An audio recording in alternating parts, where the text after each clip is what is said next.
ഇത്രയും കാലം ബ്രെഡ് വാങ്ങിച്ചിട്ടും ഇതുപോലെ ചെയ്ത് നോക്കാൻ തോന്നിയില്ലല്ലോ നിങ്ങൾക്ക് തോന്നിപ്പോട്ടോ. ഇത് ചെയ്ത് കഴിയുമ്പോൾ മക്കളെയൊക്കെ പറ്റിക്കാൻ പറ്റിയൊരു കിഡിലും റെസിപ്പിയാണ്. ഇതുപോലെ ചെയ്തെടുക്കാൻ പറ്റുകയാണെങ്കിൽ നമ്മൾ പിന്നെ പൊടിയൊക്കെ കുഴച്ച് മാവൊക്കെ കുഴച്ച് കഷ്ടപ്പെട്ട് ഉണ്ടാക്കിയെടുക്കേണ്ട ഒരു ആവശ്യമല്ല. വളരെ സിമ്പിളാണ് കേട്ടോ. അപ്പോൾ ഈ ഒരു റെസിപ്പി മുമ്പ് ചെയ്തവരുണ്ടെങ്കിൽ ഒന്ന് കമൻറ്റായിട്ട് അറിയിക്കണേ.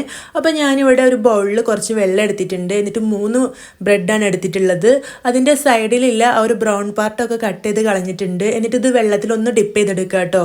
ഒരുപാട് നേരം മുക്കിയെടുത്ത് വെള്ളം ഒരുപാട് ആവരുത്, അപ്പോൾ ഇത് പൊടിഞ്ഞു പോവും.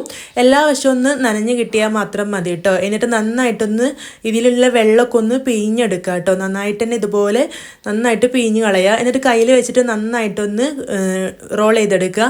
കുറച്ച് സമയം ഇങ്ങനെ കയ്യിൽ വെച്ച് കുഴച്ചെടുക്കുമ്പോൾ അതിൻ്റെ ക്രാക്കൊക്കെ മാറിക്കിട്ടും കേട്ടോ. എന്നിട്ട് കയ്യിൽ വിരലിൽ കുറച്ച് വെള്ളമാക്കിയിട്ട് ഇതുപോലെ നടുവിലൊരു ഹോൾ ഉണ്ടാക്കി കൊടുക്കുക.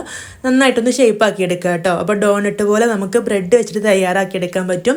3 ബ്രെഡ് വെച്ചിട്ട് ഒരെണ്ണമാണ് തയ്യാറാക്കി എടുക്കാൻ പറ്റുക. അത് ഞാനിവിടെ എണ്ണയിലിട്ടിട്ട് ചെറിയ തീയിലൊന്ന് ഫ്രൈ ചെയ്തെടുത്തിട്ടുണ്ട്.